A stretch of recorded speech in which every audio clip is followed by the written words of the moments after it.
Assalamualaikum warahmatullahi wabarakatuh. Alhamdulillah kami bisa menyapa kembali teman-teman para pemerhati Fakultas Hukum Universitas Ahmad Dahlan. Fakultas Hukum punya program yang sangat ditunggu dan dinanti-nanti, yaitu dengan program OTT, obrolan tipis-tipis. Alhamdulillah hari ini saya tidak sendiri. Saya dan OTT itu kedatangan tamu yang luar biasa istimewa. Orang nomor satu di Fakultas Hukum yaitu Pak Rahmat. Beliau adalah Dekan Fakultas Hukum. Oke. Pak Dekan, Pak Rahmat, Matur Suwun sudah confirm, sudah bersedia hadir di OTT yang sangat dinanti-nanti dan ditunggu-tunggu ini, Pak. Ini requestnya banyak orang ini, Pak. Mahasiswa, dosen, keluarga Fakultas Hukum, bahkan alumni kapan dihadirkan Dekan Fakultas Hukum. Hari ini istimewa. Ini live primer untuk teman-teman semua. Nanti apa yang disampaikan oleh Pak Dekan silakan simak. Kalau ada pertanyaan silahkan langsung di kolom komentar. Oke. Pak Dekan, bagaimana kabarnya? Alhamdulillah. Alhamdulillah. Ini keren banget nih programnya nih. Alhamdulillah, Bapak. Berkat produser dan dukungan penuh dari Fakultas Hukum Pak Dekan juga. Luar biasa. Saya suka sekali dengan OTT ini. Alhamdulillah. Saya sering lihat kok. Matur Pak Dekan. Pak Dekan, begini. Ini kan Fakultas Hukum ini kemarin alhamdulillah sudah mencapai taraf tertinggi, yaitu menerima SKS 2 ini, Pak. Tetapi itu saya simpan dulu, Pak. Belum saya pertanyakan sampai ke situ, Pak. Oke. Nah, kalau boleh tahu nih Pak Dekan kan sudah di Fakultas Hukum lama ya. Bahkan teman-teman yang sudah alumni itu juga pernah merasakan apa yang dimana ya Pak Dekan mengajar dengan beliau kakak-kakak kelas kami begitu. Nah, kalau boleh tahu Fakultas Hukum dulunya itu kan di kampus 2 Jalan Pramuka sih, Pak. Nah, sekarang sudah pindah di kampus Rasa Mall begitu, mahasiswa kita sudah banyak begitu, waktu dulu Pak Dekan merasakan dengan sekarang perbedaannya seperti apa sih? Iya, jelas berbeda ya. Ketika di kampus 2 dengan di kampus 4 ya. Tentu pertama yang sangat kelihatan fasilitas. Fasilitasnya. Ya, fasilitas gedungnya, ya kan, fasilitas kelasnya. Dan sudah ber-AC semua ya Pak Dekan ya. Kalau dulu misalnya mau nampilkan slide harus ditarik pakai tali, ya kan. Sekarang cukup pakai remote, langsung turun sendiri. Gitu. Oke, itu perbedaan sangat mencolok banget begitu. Kita bersyukur sekali begitu ya, kita punya kampus Rasa Mall begitu. Nah, itu dari bangunan ataupun gedungnya gitu, Pak, fasilitasnya kan begitu. Kalau dibandingkan dengan mahasiswa kita, Pak, kayak gitu. Bedanya seperti apa sih? Jelas beda ya. Mahasiswa akhirnya memiliki kepercayaan diri. Ya, dengan kampus yang megah, dengan kampus yang keren kayak gini kan. Ada kebanggaan sendiri yang dirasakan oleh mahasiswa sehingga mereka punya self confidence yang lebih baik ya dibandingkan mungkin pada tahun-tahun itu ya. Walaupun dulu juga mereka sudah confident juga, cuma sekarang saya lihat mereka lebih berani menampilkan ini kampus saya loh, lebih berani. Kemudian juga itu mempengaruhi saya kira kondusivitas mahasiswa untuk belajar, belajar dan ketertarikan mahasiswa atau calon mahasiswa dari luar untuk bisa bergabung di Fakultas Hukum UAD sama Dahlan kayak gitu. Pak Dekan, memang kalau misalkan kita didukung dengan fasilitas, atmosfernya belajar enak kan kayak gitu. Kita keluar misalkan kita menjadi alumni pun untuk menyuarakan ini loh, alumni Fakultas Hukum Universitas Ahmad Dahlan. Itu kita tidak jiper, tidak kedar lah ya Bapak ya kan itu. Nah, oleh sebab itu teman-teman alumni Fakultas Hukum Universitas Ahmad Dahlan pun harus bangga juga dengan kampus yang saat ini menjadi kampus kebanggaan tidak hanya di Jogja tetapi nasional. Gitu ya Pak. Mas Solik bangga ya sebagai alumni juga. Pastinya dong Pak. Walaupun dulu di kampus 2 loh. Walaupun saya di kampus 2 teman-teman semua. Kalau dulu kita kuliah itu ya tahulah ya kita tapi karena perjuangan yang luar biasa itu ya akhirnya juga sekarang bisa luar biasa, bisa berhasil seperti sekarang ini. Pak Dekan, kalau misalkan dulu itu kan kita hanya menerima paling tidak itu 2 kelas kan kayak gitu Pak Dekan ya. Nah, kalau sekarang ini sudah 8 kelas Pak Dekan. Itu sekali angkatan kayak gitu. Nah, kira-kira ini Pak Dekan ya, dengan 8 kelas ini kan perbedaannya sangat jauh antara 2 kelas dan 4 kelas kayak gitu. Memanage itu seperti apa gitu Pak Dekan? Wah, ya, manage tentu tidak sederhana ya, seperti kalau kita hanya punya 2 kelas gitu kan. Dengan sekarang 8 kelas dan tentu dengan jumlah dosen yang lebih banyak dari dulu. Nah, itu memanagenya tentu dengan perencanaan yang lebih matang. Ya, perencanaan yang lebih matang. Dan kita buat semacam rapat kerja, kemudian kita bikin renstra, kita membuat program kerja dalam 1 tahun ke depan seperti apa itu disesuaikan dengan realitas sekarang. Jumlah mahasiswa banyak, kemudian juga jumlah dosen. Kalau dulu hanya mungkin 10 ya, 12, sekarang udah 27 dosen, ya kan. Kemudian itu juga butuh SDM yang lain, misalnya di tata usaha maupun juga student employment yang membantu kita gitu, seperti itu. Memang ini harus bersinergi ya Bang ya, untuk manage ini kayak gitu. Adik kan, boleh nggak saya dikasih tahu kira-kira berapa nih jumlah mahasiswa kita? Adik kan tahu nggak? Kalau persisnya saya kita dengar nggak hafal ya. Persisnya nggak hafal kayak gitu. Maksudnya angka pastinya nggak hafal ya? Kalau angka pastinya saya harus cek ke by data ya Pak. By data, by sistem ya Pak. By sistem gitu, ke ke sistem ya, ke SIA namanya, sistem informasi akademik pasti keluar di situ. Tapi saya bisa memperkirakan sekitar 1.500-an mahasiswa. Tepat sekali Pak Dekan. Sekitar 1.500 kalau nggak salah di angka 47. Itu. Nah, itu teman-teman mahasiswa yang aktif gitu ya, mahasiswa yang aktif Fakultas Hukum. Kita menerima setiap tahun angkatan itu sekitar 450-an, hampir segitu ya. Dan itu ada yang ditolak loh. Itu dan ada ditolak. Jadi bukan semua lalu kita terima begitu aja. Tidak dipikirkan. Nggak enak loh Pak rasanya ditolak Pak. Udah biasa ya. Ada saking nih. Kalau saya nggak pernah ditolak. Pikirkanlah kaum marginal ini yang sering ditolak. Ya, tapi kita ditolak itu kan jadi kita fight ya. Jadi kita mau berjuang gitu. Jadi memang ada yang ditolak karena memang tidak memiliki kualifikasi. Jadi dulu kita menerima mahasiswa itu apa adanya. Kita terima semuanya yang daftar, kita semua yang terima. mendaftar pasti diterima. Tidak waktu ada yang dulu. ditolak waktu itu ya kan, susah kan nyari mahasiswa aja susah gitu ya. Bisa dapat 2 kelas alhamdulillah ya. Gitu. Tapi sejak tahun 2013 itu mulai 2013 naik, Fakultas Hukum. Ya, naik terus pokoknya 4 kelas, 5 kelas, 6 kelas, 7 kelas sampai 8 kelas ya. Beberapa tahun ini sudah 8 kelas. Jadi sekitar 400 mahasiswa yang kita terima. 400 di setiap tahun angkatan. Setiap tahun angkatan. Dan sekarang sudah mencapai 1.547 itu jadi mahasiswa. Kalau P2K itu bikin yel-yel itu sudah suaranya lantang. Bayangkan teman-teman di tengah suasana P2K kayak gitu, Fakultas Hukum bersatu memang tak bisa dikalahkan. Walaupun di masa pandemi sekalipun ya, alhamdulillah kita masih bisa dapat mahasiswa segitu banyak. Padahal kampus-kampus yang lain atau prodi yang lain bahkan itu jumlah mahasiswa sangat sedikit, menurun. Kampus yang lain bahkan nggak dapat mahasiswa begitu ya. Tapi kita alhamdulillah ya, trust masyarakat, kepercayaan publik terhadap Fakultas Hukum UAD luar biasa. Apa memang ini Pak?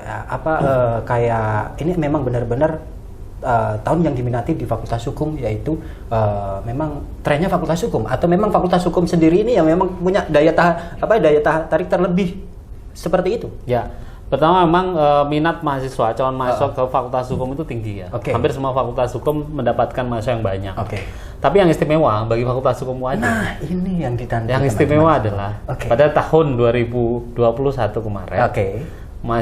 Fakultas Hukum UAD itu terpilih, bukan hasil survei dari APTISI, Asosiasi Perguruan Tinggi Swasta Indonesia di wilayah DIY adalah Fakultas Hukum UAD adalah prodi yang paling banyak diminati oleh calon mahasiswa. Prodi yang paling banyak diminati teman-teman semua fakultas se-DIY. Jadi yang lain lewat. Yang lain apa ini? Prodi Ilmu Hukum yang paling diminati yang S1 ya. S1 di wilayah daerah istimewa Yogyakarta. Itu hasil survei, bukan kita klaim. Bukan kita mengklaim, itu by data adanya kayak gitu. Pandemi nggak pandemi Fakultas Hukum selalu di atas, khususnya di UAD. Wah, mantap nggak? Alhamdulillah. Bahkan sekarang pun ya, baru minggu pertama aja kita langsung naik nomor 1. Minggu pertama di yang fakultas. Bulan Januari kemarin begitu buka itu langsung di seluruh prodi kita langsung leading nomor 1. Pak, tentunya nggak lepas dari apa yang menjadi tanggung jawab fakultas maupun universitas khususnya ya Pak ya, khususnya di bidang ini alumni begitu. Walaupun kita menerima pendaftaran, tetapi itu tanggung jawab di fakultas. Setelah itu pun akan kita bekali untuk besok kerja kayak gitu. Untuk alumni, untuk daya pasar kerjanya seperti apa yang untuk disiapkannya Pak? Ya, tentu orientasi kita menyiapkan lulusan yang siap kerja ya, siap diterima di lapangan pekerjaan, khususnya di bidang profesi hukum. Profesi hukum utama itu kan seperti hakim, jaksa, advokat, notaris dan lain-lain, itu kan profesi utama ya. yang lain-lain di Biro Hukum dan sebagainya. Itu kita siapkan sebaik mungkin. Pertama kita tentu dengan melakukan peninjauan kurikulum. Peninjauan kurikulum. Tahun 2018 kita lakukan peninjauan kurikulum ya. Ya. Itu kita sudah proyeksikan kurikulum kita itu mengarah pada 3 profil lulusan. Tiga profil lulusan. Ya, akademisi, praktisi, dan peneliti. Nah, itu 3 itu yang kita jadikan patokan, sehingga kemudian mata kuliah yang mendukung ke arah sana itu memang kita siapkan. Memang dari apa ya, kurikulumnya itu sudah kita siapkan untuk menghadapi pasar kerja. Nah, dan tujuan kita itu visi misinya ada 3 tadi lulusan itu ya. Dan alhamdulillah sudah tercapai. Besok akan lebih lagi untuk bisa mencapai itu. Nah, Adikan, tentunya kita rasa bersyukur sekali juga kan kayak gitu, rasa bersyukur sekali juga di 2018-19 kemarin kita sudah mencapai akreditasi itu yang sangat membanggakan juga. Akreditasi kita A selama sejarah Fakultas Hukum dan di saat Pak Dekan Pak Rahmat Majen Nugroho. Begitu aja Pak. Iya, alhamdulillah. Alhamdulillah, itu kan perjuangan yang panjang ya. Saya kira bukan hanya perjuangan saya sendiri, tapi perjuangan kita bersama. Dan juga itu perjuangan dari para pendahulu juga. Kan memang tidak mungkin begitu buka langsung A kan. Mulai step by step lah. Mulai bertahap, dari B, proses naik dan alhamdulillah 2019 kita bisa meraih akreditasi terbaik yaitu A. Dan tentu kita tidak puas di situ, kita ingin tingkatkan lagi gitu. Untuk sekarang berarti untuk yang unggul atau seperti apa ya? Ya, jadi ya karena saya sudah mau berakhir tapi mau berakhir masa jabatan ya. Tapi mudah-mudahan nanti pengganti saya bisa mencapai ini. Ada dua yang ingin saya sampaikan. Yang pertama akreditasi unggul. Yang kedua akreditasi internasional. Luar biasa kan teman-teman juga. Unggul dan internasional. Saya sudah mempelajari bagaimana caranya meraih akreditasi internasional. Inilah yang yang tidak dipunyai yang tidak dipunyai di tempat lain ataupun siapa saja gitu. Sebelum kita melangkah, strateginya itu sudah ada. Seperti apa yang ada di notes dikit aja gitu. Selalu punya solusi. Iya, Pak Dekan ya? Iya. Itu dia di mana? Selalu ada solusi itu saya baca di mana kira-kira Pak Dekan? Itu di apa itu namanya? Kalau di DP itu terus selalu ada ininya ya. Nah, itu. Ada tulisannya itu ya. Di DP WA saya tuh. Nah, itu. Kemudian ada kalimatnya itu. Itulah, pinternya tim kreatifnya di situ. Ini sudah riset ternyata. Tim ODT udah riset. Jadi itu memang saya jadikan foto sekaligus motivasi ya, bahwa kita harus berpikir ke depan, jauh ke depan, dan untuk mencapai akreditasi unggul itu mudah sebenarnya. Jalannya yang saya pikirkan adalah kita capai akreditasi internasional dulu. Begitu dapat akreditasi internasional pasti langsung diakui oleh BAN PT jadi unggul. Jadi dapat dua-duanya sekaligus. Caranya, saya sudah menemukan caranya bagaimana mencapai akreditasi internasional. Tapi saya nggak akan sampaikan di sini ya. Siap.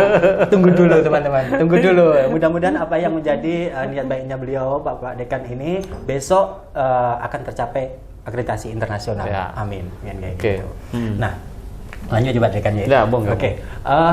Untuk akreditasi memang banyak sekali setelah keluar akreditasi A kan kayak gitu. Banyak teman-teman alumni begitu ya Pak Dekan ya, alumni yang menghubungi ke kami kayak gitu. Alhamdulillah akhirnya kita bisa punya fakultas prodi itu akreditasi A kan kayak gitu. Nah, itu yang sangat dinuntut dan dinanti-nanti oleh teman-teman kemarin alumni kan kayak gitu. Dan sekarang ini mahasiswa yang yang mau pendadaran atau mau ujian kayak gitu bersyukur sekali juga akreditasinya A kan kayak gitu. Ini pertanyaan saya Pak Dekan, apa yang dirasakan Pak Dekan ketika keluar SK atau sertifikat atau akreditasi A ini? Bagikan ke kami. Biasa aja sih. Saya pasti surprise lah ya. Pasti surprise. Tapi saya katakan biasa kenapa? Karena saya sudah yakin. Jadi tahapan yang kita lalui, akreditasi itu kan tidak bisa disiapkan dalam satu malam ya. 5 tahun kita mempersiapkan menyiapkan untuk bisa mencapai akreditasi nasional. Karena beberapa bukti itu tidak bisa didesain dalam waktu sekejap. Burang yang segitu banyaknya. Burang segitu banyaknya itu kan kita 8 standar ya Pak ya kemarin. 8 standar. Ya. itu tuh harus disiapkan dari awal. Misalnya prestasi mahasiswa, kan nggak bisa kemudian ujuk-ujuk ya. Nggak bisa disulap langsung, itu tidak bisa. Dosen misalnya dengan gelar S3 nggak bisa kan tiba-tiba langsung muncul gitu ya. Nah kemudian juga kerjasama internasional, ya kan, prestasi nasional, prestasi internasional, publikasi internasional, kan semua harus di-range semuanya, kita persiapkan semuanya. Jadi nah itu sudah kita mulai bahkan kita buka kelas internasional dan seterusnya. Kita ada program student exchange dan lain itu kan itu dirancang. Jadi nggak bisa tiba-tiba. Oleh karena itu begitu itu saya sudah bisa prediksi. Kenapa? Karena tim internal dari pendamping DOAD itu sudah menuliskan angka itu. Jadi ini kemungkinan besar dapat A gitu ya. Tinggal ibaratnya satu kali tendangan lagi pasti gol gitu ya. Gol, ya itu sudah depan gawang ya. Ronaldo kalau nggak offside gol. Pasti gol gitu. Sudah 90% gitu. Sehingga begitu keluar emang ya sesuai dengan ekspektasi kita. Dan alhamdulillah lah itu berkah buat kita semua, berkah juga buat mahasiswa, dan dengan akreditasi A itu kan parameter yang paling jelas ya. Sehingga mahasiswa alumni ketika mendaftar di berbagai instansi, dia menyodorkan sertifikat akreditasinya dengan sangat pede. Kami A ini. Kami akreditasi A kayak gitu. Jadi peluangnya untuk diterima di berbagai instansi itu sangat besar. Sangat besar. Gitu. Makanya sekarang banyak yang jadi hakim, jadi jaksa. Alhamdulillah itu. Itu karena salah satunya memang dilihat akreditasi. Dan apa ya? Karena alhamdulillah juga di tahun ini kayak gitu ya, alumni kita juga banyak yang diterima di instansi pemerintahan, penegak hukum juga nih Pak Dekan ya, misalnya CPNS-nya kan kayak gitu. Itu bagian dari apa yang disiapkan oleh fakultas maupun prodi untuk mencapai lulusan tersebut kayak gitu. Nah, kalau boleh tahu nih Pak Dekan, kalau yang kemarin itu kan proses untuk akreditasi itu tidak mudah begitu ya, tidak mudah, bahkan hampir 5 tahun apa yang disampaikan Pak Dekan kayak gitu. Bisikkan ke kami keluh kesahnya Pak Dekan. Tentu tidak mudah ya. Tidak semudah yang membalikkan telapak tangan gitu ya untuk mengubah semuanya. Tentu ada tantangannya, ada hambatannya, ada problem-problem, ada masalah-masalah juga yang mengitari soal itu. Ya tentu itu jadi bagian dari proses perjalanan saja. Jadi kadang-kadang memang sifat manusia pasti ada ya. Misalnya berkeluh kesah, kemudian juga kayaknya terasanya berat gitu ya. Rasa berat. Yang berat itu sebenarnya mengelola emosionalnya. Itu yang paling berat sebenarnya. Kalau pekerjaan itu bisa dipikirkan, bisa dikerjakan gitu. Tapi kalau sudah menyangkut soal psikologis, nah itu kesehatan dan sebagainya itu harus ada treatment tersendiri. Treatment sendiri. Jadi memang ini saya kasih juga tips ya. Seorang pemimpin itu juga harus punya ketahanan rohani, ketahanan spiritualitas yang luar biasa. Harus dilambari dengan itu. Nggak mungkin kalau kita hanya bekerja secara natural begitu, secara seperti sehari-hari begitu saja tanpa kita mohon kepada Allah, mohon dukungan dari Allah, dan juga kita melakukan ibadah yang lebih gitu ya. Harus diimbangi ya. Misalnya sholat malam, sholat tahajud, sholat duha kan kayak gitu. Saya nggak mau ceritakan soal itu, cuma itu menjadi bagian yang harus saya lakukan untuk memperkuat spiritualitas sekaligus juga memperkuat psikologi saya. Itu tips dari Pak Dekan kayak gitu. Mau teman-teman dicamkan kalau misalkan pengen mencapai taraf kesuksesan. Begitu ya Pak Dekan ya. Nah, Pak Dekan, ini kan Fakultas Hukum, alhamdulillah semua itu prestasi juga ada kan kayak gitu. Nah, akreditasi juga ada, sudah bagus kayak gitu.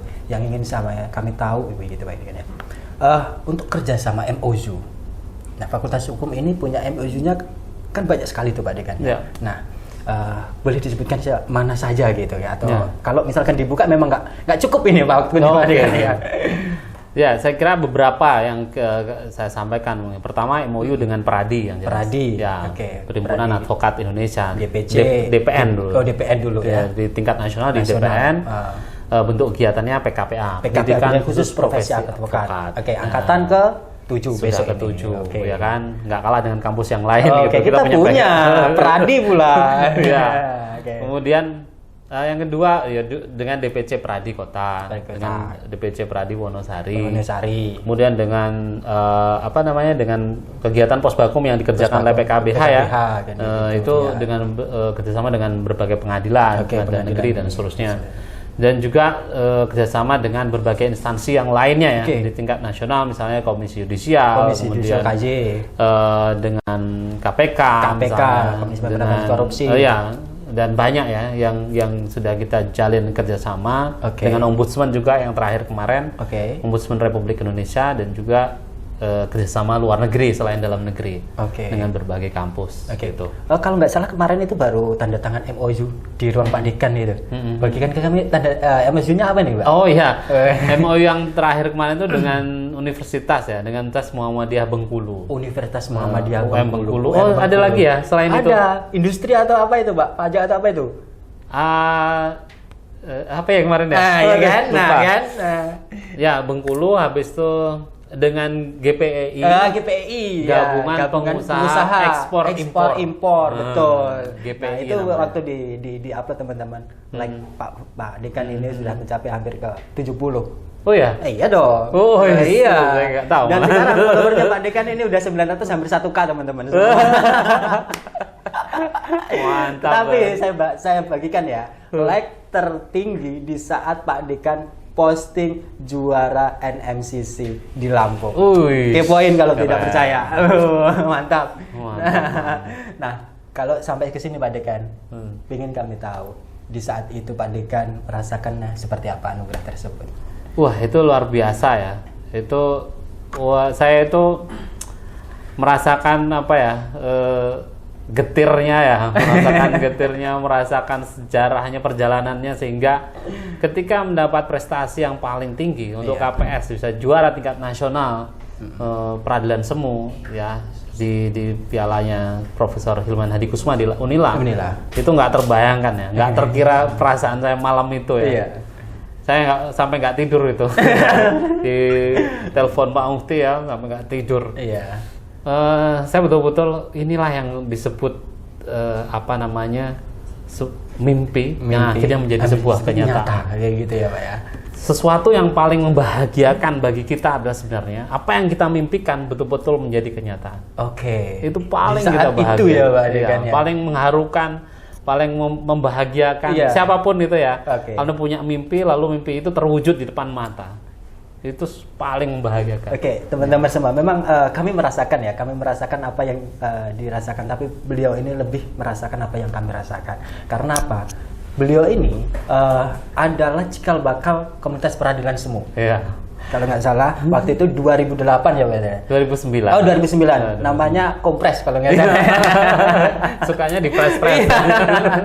Namanya Kompres, tapi kita nggak bisa ikut. Anaknya di prok, mahasiswanya di press gitu. Apa Pak namanya Kompres?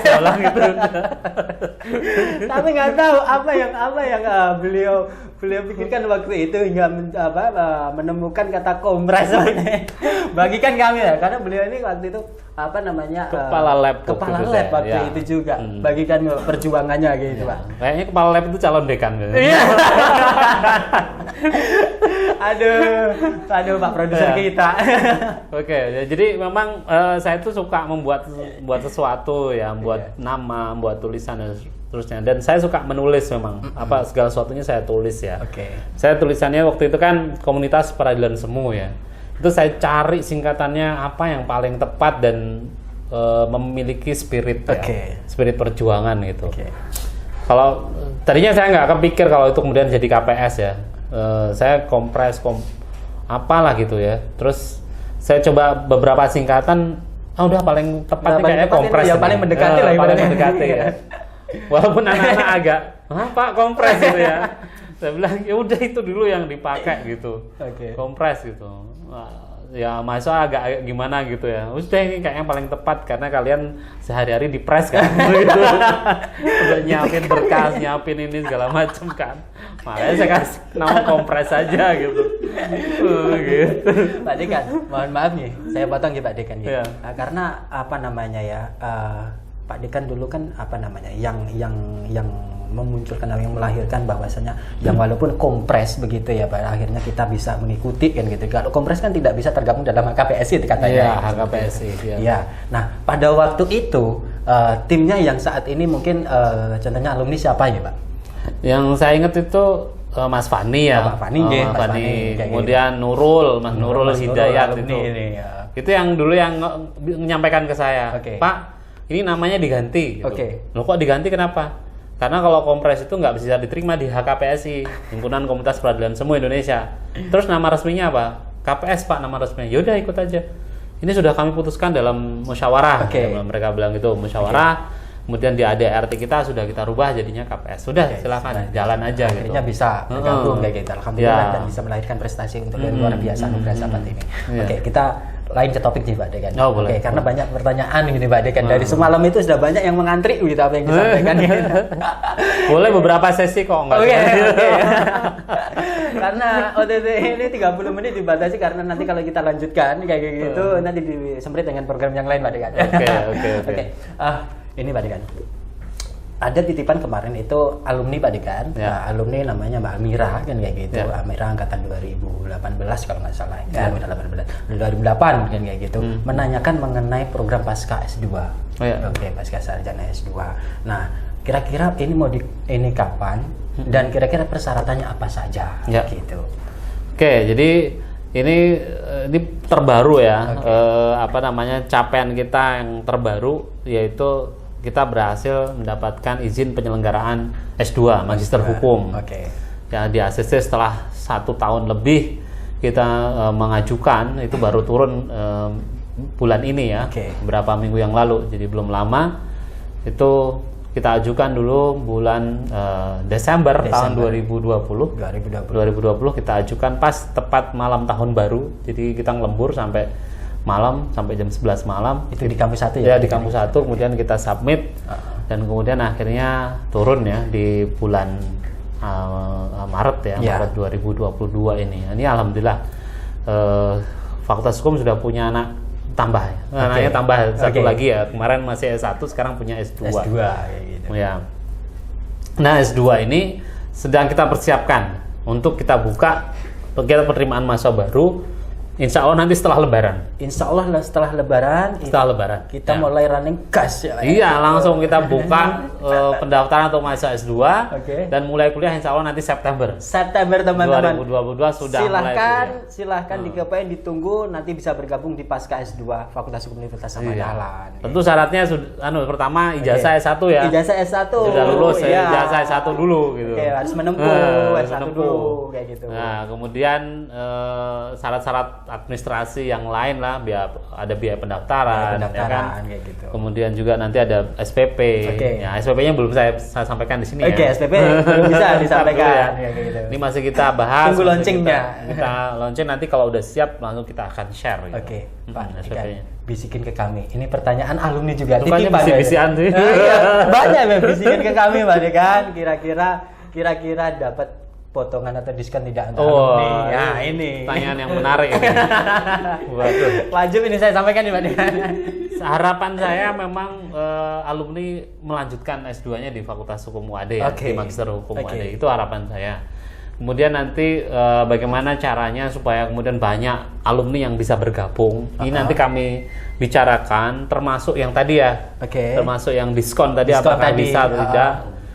Ini nanti bagian yang akan kami rapatkan, kami diskusikan ya, tentu dengan pimpinan universitas, karena kaitannya bukan hanya fakultas saja, tapi juga dengan pimpinan universitas. Tapi ini masukan ya, masukan dari teman-teman alumni, ada diskonnya nggak? Mudah-mudahan ada. Mudah-mudahan ya. Tapi saya nggak bisa jawab langsung ada gitu, jangan. Ya, ini kita diskusikan dulu. Siapa tahu mudah-mudahan dengan ikhtiar dan doa bersama. Kayak gitu. Supaya kembali lagi ke Fakultas Hukum Universitas Amadahlan. Dan tahu nggak konsentrasi dibocorkan Pak Dekan untuk teman-teman ini konsentrasinya gitu. Di ilmu apa ini? Untuk sementara ini ya, untuk tahapan yang kita kita ajukan dan kemudian kita bangun ya, berdasarkan SDM yang kita punya pada saat ini. Dua konsentrasi, yaitu hukum tata negara, hukum administrasi negara, dan hukum bisnis. Hukum bisnis. Ya, kalau hukum pidananya belum, karena memang kita masih menunggu ya SDM-nya siap. Nanti kemudian kita buka juga nanti hukum pidana. Oh gitu. Ya. Dan yang menarik dari S2 kita itu selain bertumbuh pada dua pilar tadi, juga ada tambahannya.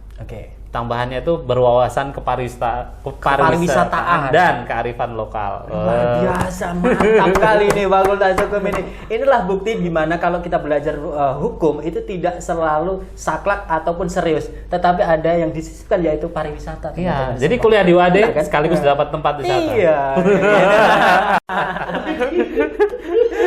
Kuliah di UAD, nanti kuliahnya tidak hanya di kelas, kuliahnya nanti di Malioboro, kuliahnya nanti di pantai ya Indrayanti. Ini yang tidak dipunyai di kampus-kampus atau tempat-tempat yang lain. Itu bagian dari promosi kita, kita kemas marketing kita ya, marketing. Tapi juga bagian kajian, Mas. Kajian ya. Jadi gini loh.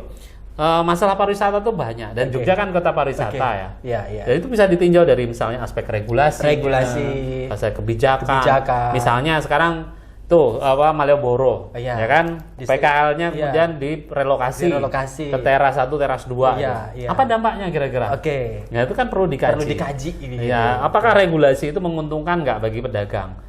Menguntungkan juga nggak bagi yang punya toko? Ternyata toko-toko sepi loh gara-gara PKL nggak ada. Nah, ini kita lanjut part 2 teman-teman besok. Setuju ya? Belum lagi misalnya kayak problem-problem di lapangan ya, di tempat-tempat wisata. Nah, itu kan perlu perlindungan alam, perlu perlindungan kawasan heritage ya, dan sebagainya. Soal hubungan kerja, soal perlindungan konsumen, soal tata kelola dan sebagainya. Dan kita juga ke depan kita akan bikin pusat studi wisata halal. Halal teman-teman. Itu Fakultas Hukum, Pak. Fakultas Hukum dong. Kajiannya tetap di bidang hukum ya. Tapi bisa lintas. Apa nggak komplit ini teman-teman semua kan? Fakultas Hukum kan? Keren kan? Nah, tunggu apa lagi? Daftar pasca. Wah, kayak gitu. Ini aspek pidananya juga ada loh. Soal keamanan, banyak kan wisatawan yang kena kasus misalnya kan. Gitu, yang hilang peralatannya, hilang HP-nya dan sebagainya, itu kan perlu ditangani. Iya. Gitu. Pak Dekan, lanjut. Ini ada pertanyaan lagi banyak, Pak. Mohon maaf gini, perlu saya sampaikan ini. Ini kesempatan yang sangat jarang dan langka ini, Pak Dekan. Bisa langsung menyapa langsung sama beliau, Pak Dekan ya. Ini pertanyaan dari alumni, Pak Dekan. Kapan nih dibuka untuk lowongan pengajar pidana? Mudah-mudahan ya. Ini kami sedang mengajukan penambahan jumlah dosen. Ini sudah kami ajukan dan tampaknya dapat lampu hijau. Karena kemarin udah dibisikin dari universitas. Ini Fakultas Hukum dikasih kesempatan. Gitu ya. Ya kebangetan ini kalau nggak ada kesempatan. Kita udah kasih kontribusi banyak nih ya. Masa nggak dikasih sih gitu kan. Dan yang dirasakan itu udah nyata, masa nggak dikasih kesempatan? Ini kita udah dapat lampu hijau.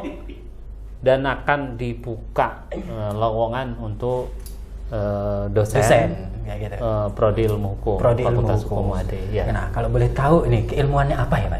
Waduh, sampai bocor keilmuan. Ini harapan yang kami sampaikan ke pihak universitas. Harapannya terutama ya yang kami inginkan itu penambahan di dosen hukum pidana terutama. Tapi tidak menutup kemungkinan HTN, perdata dan lain. Tapi yang kita prioritaskan, yang kami minta ini hukum pidana. Karena hukum pidana itu hanya 3 orang yang ngajar. Luar biasa. Boleh disebutkan, Pak? Pak Mufti, produser kita Pak Mufti. Kemudian Bu Kurnia, Pak Gatot. Jadi mahasiswa tuh bosen tuh. Lu lagi gitu lagi situ lagi kayak gitu. Bimbingan ketemunya itu lagi. Di kelas ketemunya itu lagi. Aduh. Lagi-lagi itu kalau nggak ada pilihan lain. Iya, kalau sebenarnya enak, Pak. Maksudnya enak itu gini. Kalau mau nyusun jadwal penguji gitu. Kan nggak ada orang lain. Kamu itu lagi. Iya, makanya jadwalnya sampai mentok gitu ya.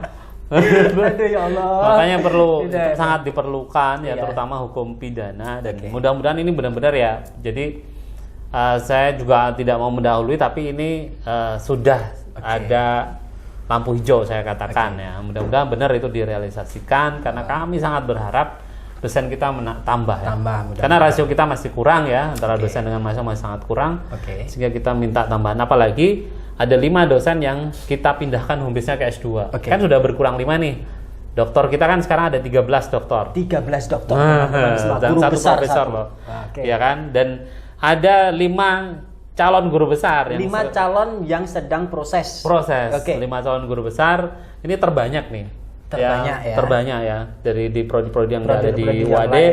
Kita punya 5 calon guru besar yang sekarang sedang berproses untuk dijadikan guru besar. Mudah-mudahan ini. Jadi nanti kalau Prof Barjo sudah pensiun, sudah ada penggantinya dan jumlahnya lebih banyak. Dan itu bagus ke depannya. Kalau kita punya 5 guru besar, kita bisa buka program S3. Karena profesornya minimal 2 untuk S3. Gitu. Amin. Mudah-mudahan ini niat baik Pak Dekan ini bisa terwujud terlaksana secepatnya. Amin dengan harapan dan doa kita bersama. Amin. Pak Dekan, sebelum sampai closing statement karena kita dibatasi oleh waktu, menurut Pak Dekan, pendapat Pak Dekan, OTT ini seperti apa sih Pak Dekan? Ya, saya senang sekali ya OTT ini ada sebagai media kita untuk berbagi pemikiran, berbagi pandangan. Berbagi pengalaman yang sangat bermanfaat ya bagi siapapun, terutama bagi mahasiswa dan juga para pemirsa, istilahnya apa ini? Pemerhati ya, pemerhati masalah-masalah hukum dan juga perkembangan Fakultas Hukum UAD. Jadi saya kira sangat positif dan ini mengikuti tren perkembangan zaman.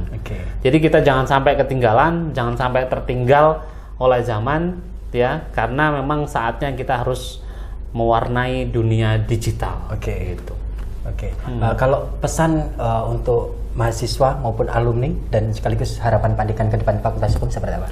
Ya, untuk alumni, untuk mahasiswa juga terus kemudian bersemangat, terus meningkatkan diri, berusaha sebaik mungkin untuk belajar, dan Anda harus menambah dengan berbagai pengetahuan maupun skill ya, sehingga Anda bisa nantinya bersaing di masa depan ya dengan berbagai lulusan tempat lain. Sekarang Anda posisinya sama, mau lulusan dari manapun, saat ini tergantung kualitas diri Anda masing-masing. Luar biasa. Step kita sudah jauh melesat, Anda tinggal melanjutkan melesat jauh lebih tinggi.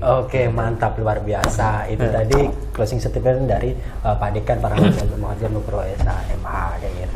Ada pantun Pak Dekan? Nah, ini yang kita todong ini. Ini kita dodong ini.